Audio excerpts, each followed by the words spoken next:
சந்தோஷமா இருக்கிறீங்க? ஹல்லேலூயா.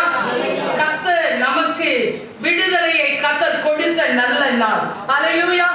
ஆண்டவர் சிலுவையில் அறையப்படவில்லை என்று சொன்னால் நீங்களும் நானும் இன்றைக்கு எங்கேயோ இருந்திருப்போம். ஆனால் கர்த்தருடைய சமூகத்தில் இந்த நாளிலும் கர்த்தர் நம்மளை ஒன்றாய் கூட்டி இருக்கிறார். ஹல்லேலூயா. ஒவ்வொரு நாளும் ஒரு கிறிஸ்தவனுடைய வாழ்க்கையில சிலுவையின் தியானம் இருக்க வேண்டும். ஹல்லேலூயா. ஒவ்வொரு நாளும் கர்த்தர் நமக்கு தந்த நல்ல நாள். ஹல்லேலூயா. ஒவ்வொரு நாளும் யாரெல்லாம் சிலுவையை தியானிக்கிறார்களோ, யாரெல்லாம் கர்த்தருடைய வார்த்தைகளை இந்த நாள் தியானிக்கிற ஒவ்வொருவரையும் கர்த்தர் அவரை போல கர்த்தர் மாற்றக்கூடியவர். ஹல்லேலூயா. ஹல்லேலூயா. வேதம் சொல்லுகிறது, ஒருவன் கிறிஸ்துவுக்குள் இருந்தால் அவன் புது சிருஷ்டியாய் இருக்கிறான், பழையவைகள் எல்லாம் ஒழிந்து போயின, எல்லாம் புதிதாயின. ஹல்லேலூயா. கர்த்தர் நம்முடைய வார்த்தைகளை கொண்டு நம்மை புதிதாக்குகிற தேவன். சரி, நாம் வார்த்தைக்கு நேராக நாம் கடந்து செல்வோமாக. யோவான் எழுதின சுவிசேஷம் 19ஆம் அதிகாரம் 28ஆம் வசனம் மற்றும் 29ஆம் வசனம். அதன் பின்பு எல்லாம் முடிந்தது, இயேசு அறிந்து வேத வாக்கியம் நிறைவேறத்தக்கதாக தாகமாய் இருக்கிறேன் என்றார். வாசிங்க சிஸ்டர். அவர்கள் கடற்காரனை காடியிலே தோய்த்து ஈசோப்பு தண்டில் மாட்டி அவர் வாயிலிடத்துக்கு நீட்டி கொடுத்தார்கள். இங்கே இயேசு சிலுவையில் பேசின 5வது வார்த்தை, அதன் பின்பு எல்லாம் முடிந்தது என்று இயேசு அறிந்து வேத வாக்கியம் நிறைவேறத்தக்கதாக தாகமாய் இருக்கிறேன் என்று சொன்னார். கர்த்தருடைய வார்த்தை ஒவ்வொன்றும், இதில் எழுதியிருக்கிற வார்த்தைகள், இன்று உலகத்தில் நடைபெற்றுக் கொண்டிருக்கிற ஒவ்வொரு காரியங்களும் நிறைவேறத்தக்கதாக கர்த்தர் இந்த வேதத்தில் நமக்கு எழுதி வைத்திருக்கிறார். ஹல்லேலூயா. வேத வாக்கியம் நிறைவேறத்தக்கதாக நான் தாகமாய் இருக்கிறேன் என்று சொன்னார். உலகத்தில் நம்ம பார்ப்போம் என்று சொன்னால் ஒவ்வொருவருக்கும் ஒரு தாகம், அப்படிதானே? எல்லாம் ஒரு மனிதன் எடுத்துக்கொண்டு சொன்னால் அவனுக்கு என்ன இருக்கும்? ஒரு தாகம் இருக்கும். ஒரு மனுஷன் என்று சொன்னால் அவனுக்கு ஒரு பசி இருக்கும். இங்க ஆண்டவர் சொல்லுகிறார், சிலுவையில் 6 மணி நேரம் அவர் தொங்கிக் கொண்டு இருக்கிறார். அந்த கடைசி மணி துளிகளுக்கு முன்பாக அவர் வந்து நிற்கிறார். அவர் சொல்லுகிறார், அவர் சொல்கிறார், நான் தாகமாய் இருக்கிறேன் என்று சொல்லி. வாழ்க்கையில ஒவ்வொரு மனிதனுக்குள்ளும் ஒரு தாகம், ஒரு தாக்கம் ஒரு மனிதனை எப்பொழுதும் உந்தி தள்ளும். எப்ப நம்ம தண்ணி குடிக்க விரும்புவோம் என்று சொன்னால், எப்பொழுது நமக்கு அதிகமாக தாகம் இருக்கிறதோ அப்பொழுது நம்ம என்ன செய்வோம்? எனக்கு தாகமாய் இருக்கிறது. ஏன்னா சாப்பிடாம எத்தனை நாள் கூட இருந்துடலாம் என்று சொல்கிறார்கள். ஒரு வாரம் ஒரு மனிதன் தண்ணி குடிக்காம இருந்தா அவனுடைய நிலை மிகவும் பரிதாபம். இங்கு ஆண்டவருக்கு உள்ள ஒரு தாகம். இவர் மனிதனாக இந்த உலகத்தில் வந்தார், மனிதனுக்குரிய அவருக்குள்ள ஒரு தாகம் காணப்பட்டது. அதே பிரகாரமாக ஆவிக்குரிய பிரகாரமாக பார்த்தால் அதற்கு அவருக்கு ஒரு தாகம் இருந்தது.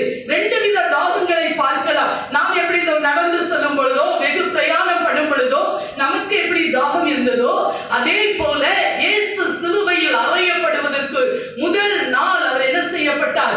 கெத்செமனேயில் அவரை பிடித்தார்கள். அவர் என்ன செய்தாங்க? பிளாத்துக்கிட்ட, நம்ம அதெல்லாம் முதல்ல கேட்டோம், பிளாத்துக்கிட்ட கூட்டிட்டு போனாங்க. அதுக்கு அடுத்தது வேத பாரகர் பரிசேயர் அவரை குற்றப்படுத்தினார்கள். அவர் அடிக்கப்பட்டார். அந்த சிலுவையை நமக்காக சுமந்தார்.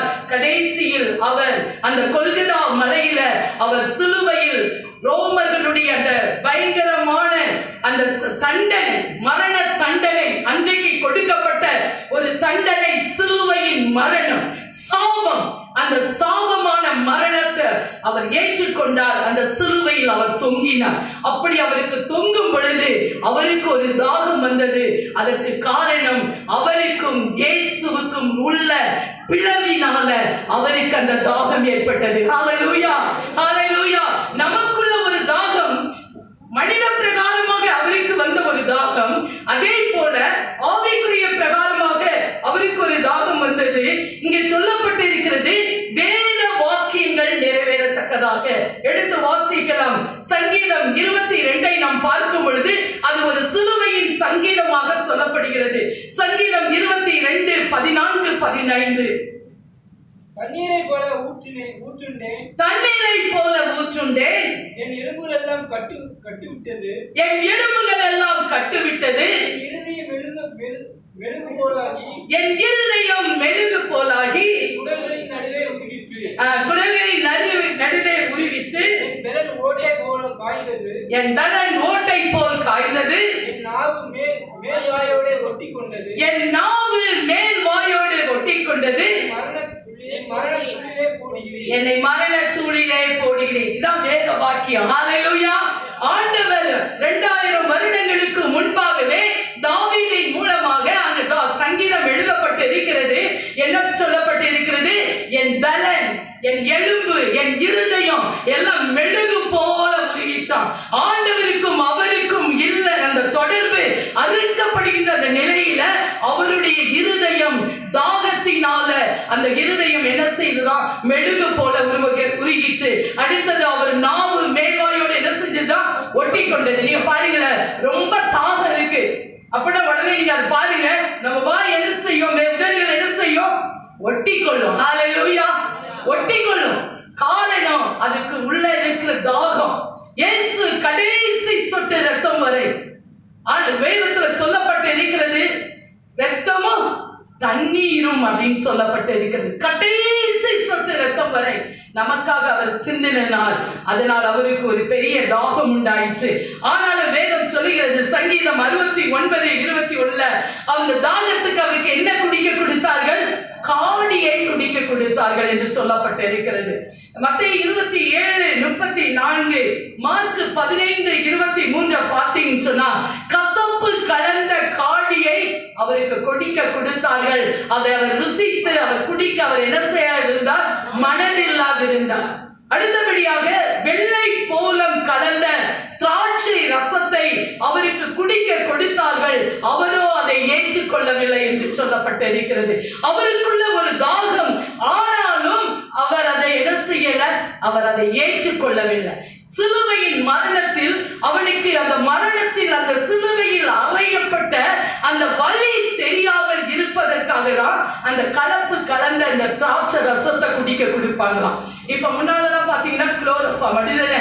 ஒரு ஆபரேஷன் பண்ணா குளோரோஃபார்ம். அதே போல இப்ப ஆபரேஷன்லாம் பண்ணனா நிறைய இன்ஜெக்ஷன்ஸ் இருக்கு. அதை போட்டாவே போதும், என்ன தெரியாது, வலி தெரியாது. ஒரு ஹார்ட் சர்ஜரியோ எந்த ஒரு சர்ஜரி பண்ணாலும் முதல்ல என்ன கொடுப்பாங்க? மறக்கிறதுக்கு என்ன செய்வாங்க? இன்ஜெக்ஷன் போடுவாங்க. அதே போலதான் அந்த நாட்களில சிலுவையில் தொங்குகிற அந்த மரணம் பயங்கரமான ஒரு வேதனை உள்ளதுனால அவருக்கு கசப்பு கலந்த அந்த காடியை கொடுத்தார். ஆனால் அவரோ ஏற்றுக்கொள்ளல. காரணம் என்னன்னா, நமக்காக. ஹல்லேலூயா.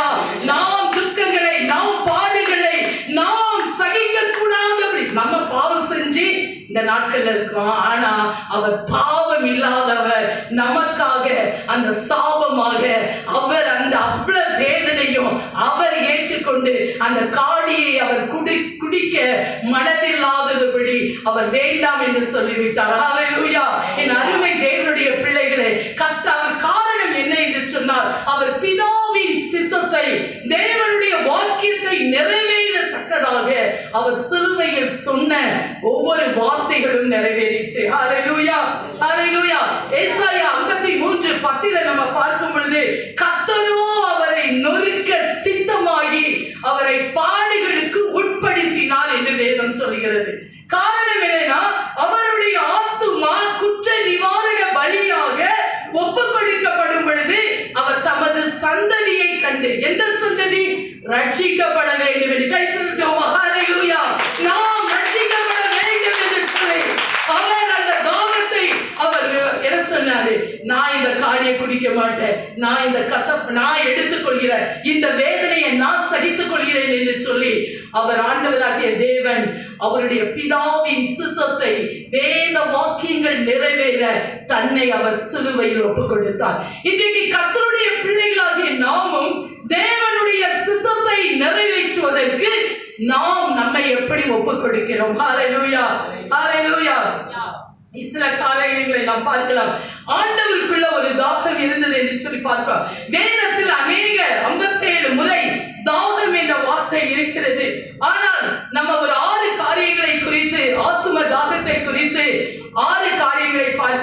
சங்கீதம் 42:1-2 ஒருவர் எடுக்கலாம். சங்கீதம் 63:1-2 ஒருத்தர் எடுத்துக் கொள்ளுங்கள். யோவான் 6:35 ஒருவர் எடுத்துக் கொள்ளுங்கள். மானானது நீரோடைகளை வாஞ்சித்து கதறுவது போல, மானானது நீரோடைகளை வாஞ்சித்து கதறுவது போல, தேவனே என் ஆத்துமா உம்மை வாஞ்சித்து கதறுகிறது. தேவனே என் ஆத்துமா உம்மை நோக்கி வாஞ்சித்து கதறுகிறது. என் ஆத்துமா தேவன் மேல், ஜீவனுள்ள தேவன் மேலே தாகமாய் இருக்கிறது. ஜீவனுள்ள தேவன் மேல் என் ஆத்துமா தாகமாய் இருக்கிறது. கரத்தட்டுமா? நம்முடைய ஆத்துமா தாகம் இன்றைக்கு ஜீவனுள்ள தேவன் மேல் இருக்கிறதா? ஆண்டவருக்கு ஒரு தாகம், அந்த தாகம் தான் இது நமக்கு.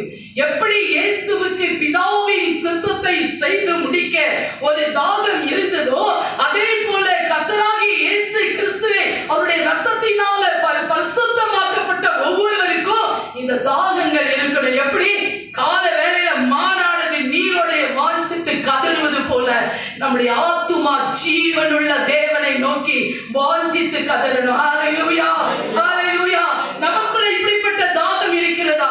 இன்றைக்கு நாம் எதற்கு வந்திருக்கிறோம்? ஒரு பொதுவாக இன்றைக்கு குட் ஃப்ரைடே, அதனால நம்ம தியானிப்போம். இல்ல, இதை நம்ம ஒவ்வொரு நாளும் தியானிக்கணும். நமக்குள்ள அந்த தாகம் எப்படிப்பட்டதாய் காணப்படுகிறது?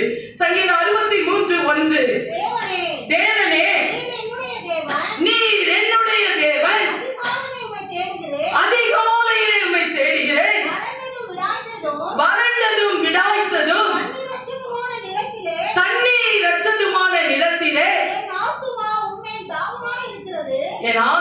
உம்மேல் தாகமா இருக்கிறது. என் மாம்சமானது உம்மை வாஞ்சித்து கதறுகிறது. ஹல்லேலூயா. நமக்கு இந்த கதறுதல் வேணும், நமக்கு இந்த தாகம் வேணும். அதிகாலையிலே தேடுகிற தாகம், காலை வேளையில கர்த்தரை தேடுகிறதான ஒரு காரியம். நீங்க காலையில கர்த்தரை தேடி பாருங்க, அதுல இருக்கிற ஒரு தாகம், அந்த தாகத்தை நம்ம காலை வேளையில தீர்த்துக்கிட்டோம்னா ஆண்டவர் எல்லாவற்றிலும் நம்மளை பாதுகாத்துக் கொள்வார். ஹல்லேலூயா, ஹல்லேலூயா, ஹல்லேலூயா. நம்ம எந்த வறண்டதும் தாய்த்ததும் பாருங்களேன், எத்தனையோ சூழ்நிலைகள் நமக்குள்ள வருது. அப்படிதானே?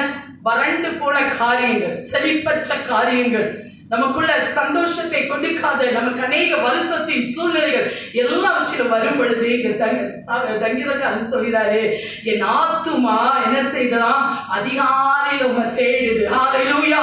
நமக்குள்ள ஒரு தாகம், ஆண்டவரை தேடுகிற அனுபவம். அப்படி நம்ம தேடும் பொழுது கர்த்தர் நம்முடைய வாழ்க்கையில் அவர் பெரிய காரியங்களை அவர் செய்வதா இருக்கிறார். அடுத்தது யோவான் 6:35, யோவான் 7:37.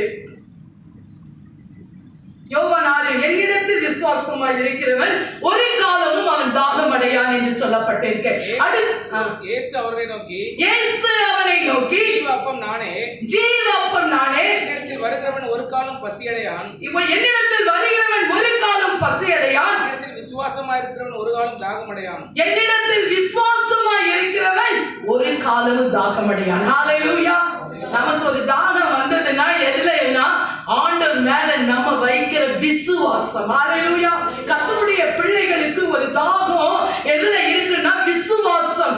அவரை விசுவாசிக்கிறவன் என்னன்னா ஒரு நாளும் தாகம் அடையான். ஹல்லேலூயா, ஹல்லேலூயா. தாகம் இருக்கும். ஒவ்வொரு நாளும் இந்த தாகத்தை நாம் தீர்ப்பதற்கு ஆண்டவராகிய இயேசு கிறிஸ்துவினிடத்தில் இந்த தாகத்தை பெற்றுக் கொள்வதற்கு நாம் ஒவ்வொரு நாளும் தேவனை விசுவாசிக்க வேண்டும். ஆண்டவர் நமக்கு தருகின்ற வார்த்தைகள், கர்த்தர் உனக்கு சொன்னால் ஆகும், அதை என்ன செய்யாது? கட்டளை இட்டால் நிற்கும். நமக்கு என்ன சொல்கிறாரோ அதை நிச்சயமாய் அவர் செய்து முடிக்கிற தேவன். ஹல்லேலூயா. நமக்கு அந்த தாகமே இல்லைன்னு வச்சுக்காங்க. சொல்லுவாங்க, விளையாட்டு வீரர்கள் இருக்காங்க, அவங்க என்ன வச்சிருப்பாங்க? ஒரு கோல். இதை நான் எப்படியாவது அதை நிறைவேற்றி முடிப்பேன். அதற்கு தங்க சரீரத்தை என்ன செய்யறாங்க? ஒடுக்குவாங்க. ஹல்லேலூயா. தீட்டானதை ஒன்று அவங்க என்ன செய்ய மாட்டாங்க? குடிக்க மாட்டாங்க. தங்க உடம்ப சரீரத்தை கரெக்டா அந்த எக்ஸசைஸ்லாம் எடுத்து அந்த ஓட்டத்துல சரியா. காரணம் என்னன்னா அவங்களுக்குள்ள இருக்கிற பாருங்க, எல்லாத்தையும் குடிக்க மாட்டாங்க. பாடுறவங்க என்ன செய்யக்கூடாது? அதிகமா கூல் ட்ரிங்க்ஸ் அந்த நேரத்துல சாப்பிடக்கூடாது அப்படிம்பாங்க. ஏன் காரணம் என்னன்னா அந்த தொண்டை. அப்போ உலகத்தின் ஒரு காரியத்திற்கு ஒரு மனிதன் அபிதமாய் அர்ப்பணிப்பான் என்று சொன்னார். ஆண்டவராகிய இயேசு கிறிஸ்துவின் இரத்தத்தினால கழுவப்பட்ட நமக்கு ஒரு தாகம் இருக்கணும். ஆண்டவர் மேல வைக்கிற விசுவாசம். ஹல்லேலூயா. இல்லாதது போல இருக்கும், ஆனா ஆண்டவர் சொன்னா நிச்சயமா செய்வார். ஹல்லேலூயா. அவர் சொன்னதை நிறைவேற்றும் செய்ய மாட்டார், கைவிட மாட்டார். ஆகிய ஆண்டவர் மேல. அடுத்தபடியாக யோவான் 7:37 பண்டிகையின் கடைசி நாளாகிய பிரதான நாளிலே இயேசு நின்று சத்தமிட்டு ஒருவன் தாகமாய் இருந்தால் என்னிடத்தில் வந்து பானம் பண்ண கடவன். ஹல்லேலூயா, ஹல்லேலூயா. எங்க வரணுமா? ஒருவன் தாகமாய் இருந்தால் என்னிடத்தில் வர கடவன். நம்ம எங்கெங்கேயோ போறோம், அப்படிதானே? நம்முடைய வாழ்க்கையில ஒரு காரியம் நமக்கு நடக்கணும் அப்படின்னா நம்ம எங்க போக மாட்டோம், ஜீவனை எல்லா இடத்துக்கும் பார்த்துட்டு கடைசியில ஆண்டவர் கிட்ட வருவோம். ஆனா ஆண்டவர் என்ன சொல்லுகிறார்? ஒருவன் தாகமா இருந்தால் உனக்கு என்ன வேண்டும், எதுல உனக்கு தாகம், நீ என்கிட்ட வா, நான் உனக்கு அதை நான் தருவேன், என்னிடத்தில் வர கடவன். ஹல்லேலூயா. அடுத்தபடியாக வெளிப்படுத்துற விசேஷம் 21:6, வெளிப்படுத்துற விசேஷம் 22:17, ரெண்டு ஒரே வசனங்கள் தான், ஒன்றை வாசிக்கலாம். வெளிப்படுத்துற விசேஷம் 21:6.